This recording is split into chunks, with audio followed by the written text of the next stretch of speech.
My ex-BF is threatening to hurt me. BC I didn't let him take my dog for his months-long holiday. My ex and I ended our relationship about 2 to 3 years ago, though the exact timeline feels blurred now. It wasn't a bitter breakup. Rather, it was one of those separations where you drift apart gradually, more out of necessity than any one cataclysmic event. He and I had been together for a while, long enough to build a life that included routines, shared responsibilities, and mutual friends. When we split, we tried to keep it amicable. We wanted to preserve some of the closeness we'd had, to cling to the parts of our friendship that we hoped could survive without the intensity and commitment that had ultimately strained our relationship. During our time together, I'd felt a growing emptiness in my life, a sense that something was missing. It wasn't a hole that he could fill, it was something that came from a different kind of companionship. I'd grown up with dogs, and there had always been a deep comfort in their presence. Dogs had a way of understanding us in ways we couldn't always understand each other. I missed that. And one day, almost impulsively, I brought a dog home. I remember feeling a mixture of excitement and uncertainty. Would my boyfriend accept this? Would he understand what this dog meant to me? At first, he wasn't thrilled. He seemed almost baffled by my attachment to this animal, as if he couldn't comprehend the bond that I immediately felt. He questioned why I needed something else to care for, to devote my time and energy to. It was true that we were already balancing demanding schedules and hadn't planned on adding more to our plates. But for me, this dog became a source of joy and companionship, a being who would be there for me in a way no one else could. In time, though, he softened. Perhaps he saw how much the dog meant to me, or maybe he saw the light it brought into our lives. Gradually, he began to bond with our dog. He would sit on the couch and let the dog curl up beside him, sometimes even giving him little treats when he thought I wasn't looking. I'd catch glimpses of these moments, and it warmed me to see him forming a connection. Despite his initial reluctance, he started showing up for the dog in ways that surprised me. He would volunteer to take him out for walks when I was busy, and he'd often come home with new toys. It was as if this dog had become an unspoken part of our life together, a little piece of happiness that softened the edges of the tensions that sometimes arose between us. When we eventually decided to go our separate ways, it seemed only natural that the dog would stay with me. I was the one who had brought him into our lives, the one who had taken him to the vet, trained him, and been his primary caregiver. But I could see in my ex's eyes a sadness that mirrored my own. We had agreed that, even though we were moving on, our dog would be ours, a shared piece of the life we had built together. We came to an arrangement, a kind of unwritten rule, that he would still get to spend time with the dog now and then. We didn't draft any formal agreement or establish a rigid schedule. It was more of an understanding based on trust, on the mutual respect we wanted to maintain. We both knew that things could change. Life has a way of rearranging our priorities, especially when new relationships, commitments, or dreams come into the picture. We acknowledged, quietly, that our shared responsibility might evolve if one of us moved on. For me, it was almost an unspoken promise that we would always consider the dog's best interests, no matter where life took us. I believed this mutual respect would guide us in those moments. However, as months passed, I began to sense a tension beneath the surface, a subtle shift in how my ex interacted with both me and the dog. At first, it was barely noticeable. He would bring up stories about the dog during our conversations, sometimes reminiscing about memories we shared, or texting me with requests for updates. It was as if the dog had become a tether between us, a small, living connection that neither of us wanted to sever. We hadn't been in love for a long time, but in a strange way, this dog had become a reminder of the affection we once held for each other. Yet, as more time passed, it became clear that his attachment to the dog was growing in ways I hadn't anticipated. He would text me late at night, asking for pictures, requesting videos of the dog playing, or reminiscing about our shared moments. It seemed harmless enough, just a way of staying connected. I thought little of it. But slowly, I realized these requests weren't just about the dog, they were about clinging to the past, a way of keeping a part of our old life alive. It wasn't the dog he missed so much as what the dog represented. I could feel an undertone of possessiveness in his messages. His casual comments turned into passive-aggressive reminders about our shared responsibility, and occasionally, there was a veiled accusation if I didn't respond quickly enough or if I failed to send a video. At times, he seemed almost resentful, as though I was deliberately keeping something from him. I brushed it off, attributing his behavior to loneliness or maybe the natural difficulty of moving on from something that had once been so important to him. After all, breakups leave wounds that take time to heal. Looking back, I can see that these early signs were warnings of the conflict that was to come, but at the time, I didn't realize how deeply his unresolved feelings would complicate our lives. I wanted to be fair, to honor our agreement. I wanted to believe that we could maintain a friendship that respected both our shared history and our new lives apart. In the months leading up to his departure for a master's program abroad, he'd been sharing his excitement with me, talking about the new city, the challenges ahead, and the experiences he was looking forward to. I could sense his nervousness. He had never lived outside the country before, and while it was thrilling, it was also an intimidating prospect. I wanted to be supportive. We were friends after all, and I knew how much this move meant to him. And then, one day, he mentioned the possibility of taking the dog with him, almost as an afterthought. At first, I was taken aback. The idea of our dog leaving the country, even temporarily, was unsettling. This dog was my family, my confidant, my little piece of peace in the world. The thought of him going overseas made me anxious, but I didn't want to come across as selfish. So, I swallowed my hesitation and suggested that he could take the dog if he truly wanted to. After all, our arrangement was about sharing, and I trusted that he would keep our dog's well-being in mind.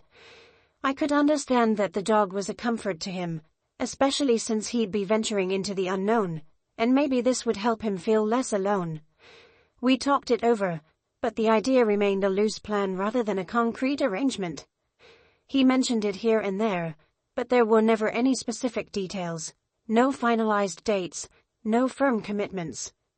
I had assumed this meant he was still considering his options or that he might be having second thoughts. With the complexity of traveling with a pet internationally, I figured he'd need time to make arrangements, especially as our dog would need specific vaccinations and paperwork. I told myself that if he was serious about it, he'd reach out and coordinate with me well in advance. But the text came suddenly, and it jolted me. Out of the blue, one day before his departure, he sent me a message: "I'm picking up the dog tomorrow morning." Just like that. There was no preamble, no polite request, only a cold demand that seemed out of character. I felt my heart skip as I read his words, wondering if I had somehow missed an earlier conversation. I couldn't shake the unease that crept into my chest as I replied, explaining that I was out of town with the dog, and it simply wasn't possible to arrange the handover on such short notice. I was hundreds of miles away visiting family, and there was no way I could get back to accommodate his sudden request. The response I received was explosive. He accused me of knowing that he would be leaving soon and intentionally planning this trip to deny him his chance to take the dog. In his mind, I had somehow orchestrated this whole scenario as a way to keep the dog away from him, to punish him, as if he was a stranger with no connection to our shared history. He ignored the fact that I had only recently learned of his exact travel plans. I hadn't even known when he was leaving, let alone planned to disrupt it. His words felt like fire. In a frenzy of texts, he lashed out, accusing me of betraying his trust. He said I was playing mind games, manipulating the situation to keep the dog hostage. He reminded me of our past agreement as if I had violated some sacred pact. I couldn't help but feel a pang of hurt and confusion. It was true that we had agreed to share responsibilities for the dog, but I never imagined that meant he could just swoop in and take him across borders on a whim. In the middle of his accusations, I gently reminded him about the necessary vaccinations. It was something he had overlooked in his hurry to leave, a crucial step that would delay any travel by at least 3 weeks. Without them, our dog wouldn't be allowed past customs, let alone on an international flight. But he dismissed my concerns as if they were trivial obstacles. He insisted it was fine to proceed, brushing off the vaccination requirements as if they were just minor formalities. I couldn't believe how reckless he was being. The care and protection of our dog should have been his priority, but his actions suggested otherwise. I felt torn. Part of me wanted to understand his desperation, his need to cling to something familiar as he faced the uncertainty of a new life abroad. But his anger, his entitlement to take our dog without any preparation, any consideration, it shocked me. I had never seen him like this, so quick to accuse, so willing to bulldoze over my feelings, over our arrangement. There was a rage in him that I hadn't noticed before, a possessiveness that had lain dormant, disguised under the guise of friendship. The confrontation weighed heavily on me. When we finally met face to face later, I could see the fury in his eyes, a simmering resentment that he barely contained. He demanded to know why I hadn't been more cooperative, insisting that I had sabotaged his plans intentionally. He said things that left me speechless, things that didn't just hurt, they cut deep, revealing an anger I had only glimpsed before. I found myself questioning every moment of our friendship, wondering if I had been blind to this side of him all along. I tried to explain my perspective calmly, but he interrupted, his voice harsh and unyielding. He was insistent, almost frantic, like a man cornered. It was as if he needed someone to blame, and I was the easiest target. He ranted about how I had changed since we broke up, accusing me of playing games and manipulating him. But this wasn't about me, it was about our dog, about doing what was best for a creature who depended on us both. The entire exchange left me shaken. This wasn't the man I remembered, the one who had promised friendship and respect, who had once said we'd always have each other's backs. That person seemed to have vanished, replaced by someone I barely recognized. His demands were unreasonable, but his refusal to listen, to even consider my side of things, that was what stung the most. He had reduced our years of companionship and shared history to a tug-of-war over a dog, a creature who deserved far better than to be a pawn in his anger. In that moment, as he stood there, his face twisted with frustration, I realized that the man in front of me was not just an ex but someone I didn't want in my life at all. This person, so quick to rage, so unwilling to understand, had no place in the world I wanted for myself or for the dog. For the first time since our breakup, I felt a definitive shift within me, a realization that some connections, no matter how deep they run, are better severed than saved. After our meeting, the tension didn't subside. If anything, it grew sharper, cutting through whatever fragile peace we had managed to keep since our breakup.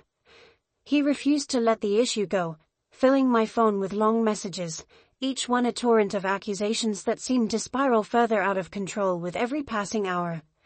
His words were relentless, hitting me like waves crashing against a fragile barrier, each one more intense than the last. And, to my disbelief, he accused me of something I never imagined I'd hear from him: gaslighting.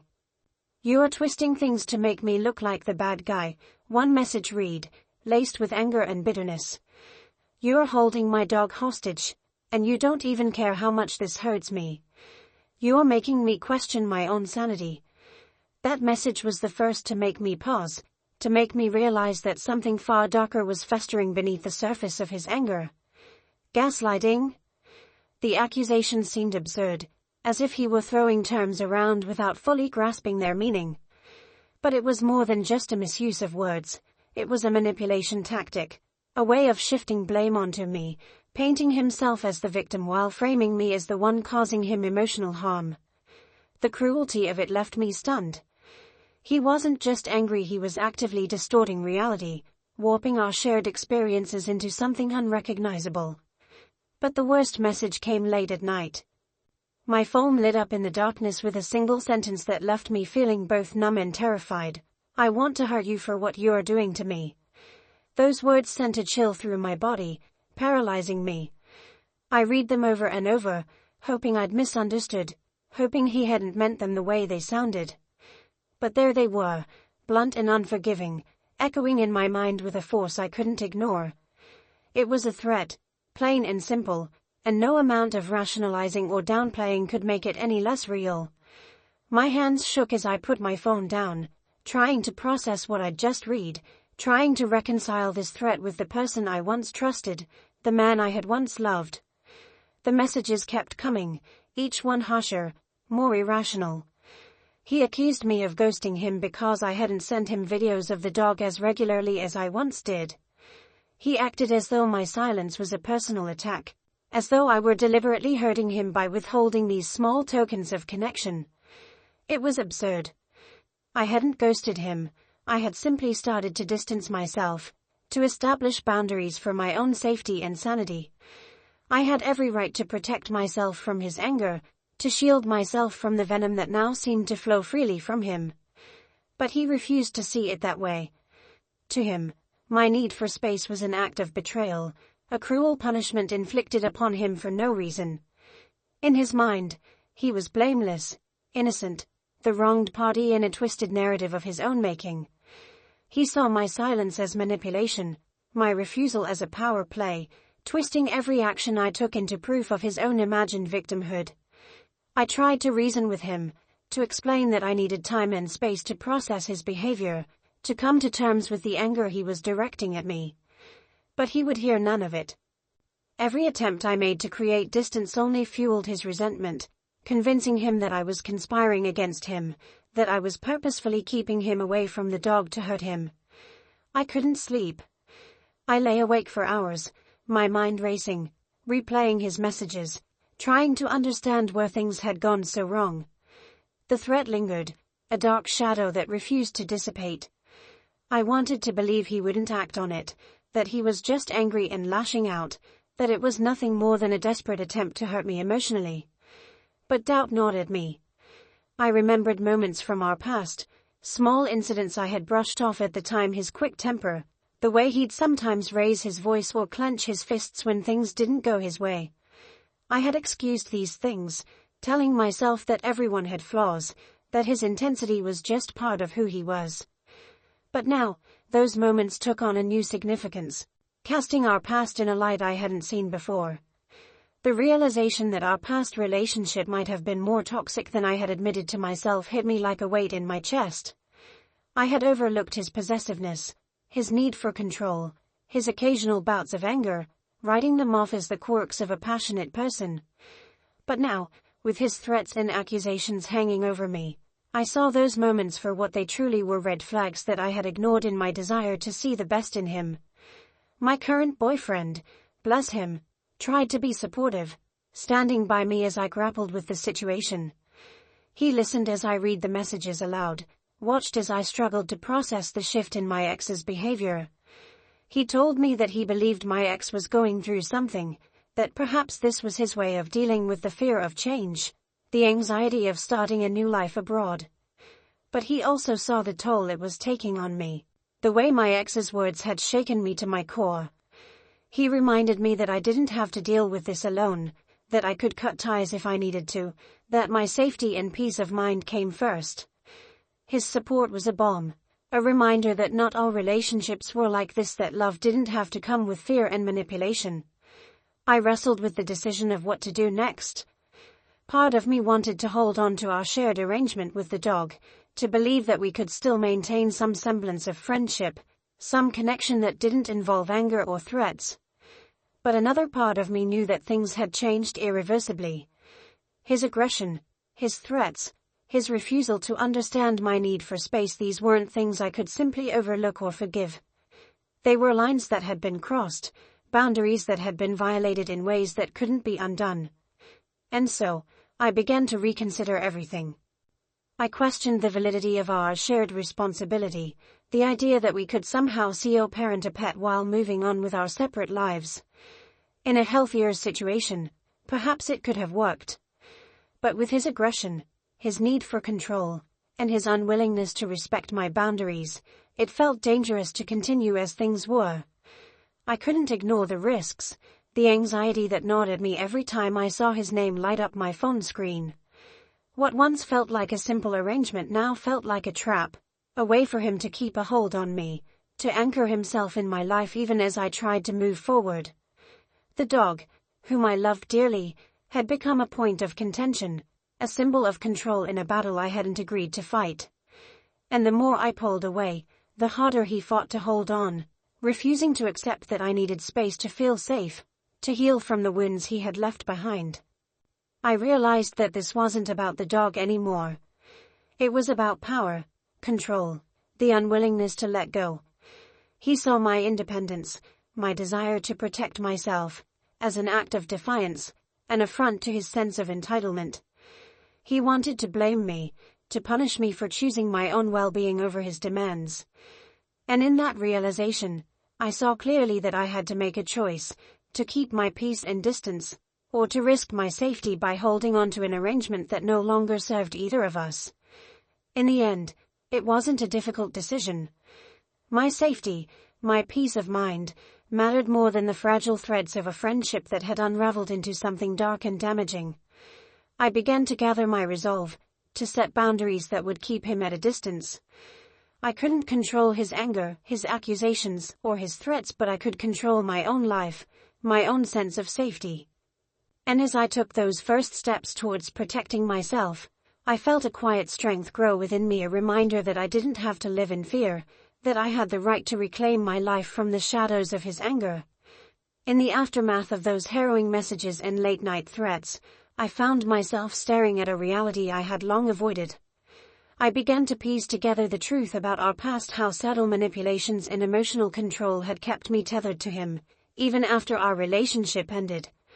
With the clarity that only distance could provide, I saw the ways he had quietly undermined my confidence, shifting blame to keep me on edge, making me feel responsible for his happiness, even at the expense of my own well-being. I had spent years trying to be his safe place, his support, only to realize I was merely a convenient emotional anchor he couldn't bear to lose. My current boyfriend, ever patient and supportive, stood by me through it all. His calm presence reassured me that I didn't have to face this alone. He encouraged me to set boundaries, to protect myself, and to see that my ex's behavior was a reflection of his own issues, not a fault within me. He was kind but firm in his reminders that I didn't owe my ex anything, not my peace, not my safety, and certainly not the dog. With him, I finally felt seen, valued, and respected, a stark contrast to the toxic dynamics I had endured before. His steady confidence gave me the courage to face my ex with a newfound resolve. Legally, I knew I had full rights over the dog. I was the one who had taken on the responsibility, financially and emotionally. I had covered the vet bills, taken him to his appointments, and had the chip registered in my name. Our arrangement had been built on trust and friendship, a belief that we could share this responsibility with mutual respect. But his recent threats had shattered that foundation, leaving me with no choice but to reconsider. His possessiveness, his anger, these weren't qualities I could ignore or make excuses for anymore. In my heart, I understood that his actions were rooted in fear. Fear of losing the last link to our past, fear of facing his future alone. And as much as I empathized with that fear, I couldn't let it hold me captive. I realized that if he truly cared for the dog's well-being, he would have acted differently, approached things with compassion rather than entitlement. His aggression and threats showed me that this wasn't about love for the dog, it was about control, about keeping a hold over me, even when I no longer wanted to be held. One evening, after a long conversation with my boyfriend and a close friend, I decided it was time to cut ties. It was a painful decision, not because I felt any lingering attachment, but because it meant letting go of the hope that our friendship could survive, that the memories we once cherished would remain untarnished. But his threats had made it clear there was no friendship left to salvage. What remained was a distorted, controlling connection that did neither of us any good.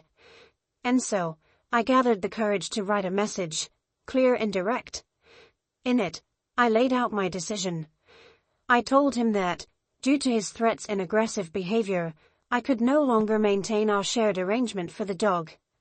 I explained that I needed to protect my own peace and safety, and that meant setting firm boundaries, which included no further contact between us. I let him know that any future attempts to claim the dog would not only be refused but also reported if necessary. The dog was legally mine, and I had a responsibility to ensure his well-being, away from the toxicity and anger that had seeped into our interactions. After sending the message, I felt a weight lift from my shoulders, a quiet strength blossoming in the space his anger had once occupied. I was finally free from the emotional shackles that had held me down for so long, liberated from a dynamic that had only brought me pain and confusion. Days passed, and I braced myself for a response. I half expected another storm of messages, accusations, and attempts to change my mind. But instead, there was silence. At first, it was unnerving, that sudden quiet after so much chaos. But gradually, it became comforting, a reminder that I was safe, that I had reclaimed control over my life and my peace. In the weeks that followed, I began to rediscover myself, to heal in ways I hadn't known I needed. The bond with my dog grew stronger as we settled into a new rhythm, free from the shadows of the past. And with each day that passed, I felt more grounded, more certain that I had made the right choice. I know now that love, true love, doesn't come with threats or manipulation. It doesn't hold you hostage or make you feel unsafe. Love is the quiet, steady support of my boyfriend, the joy I find in my dog's companionship, the friendships that lift me up rather than pull me down.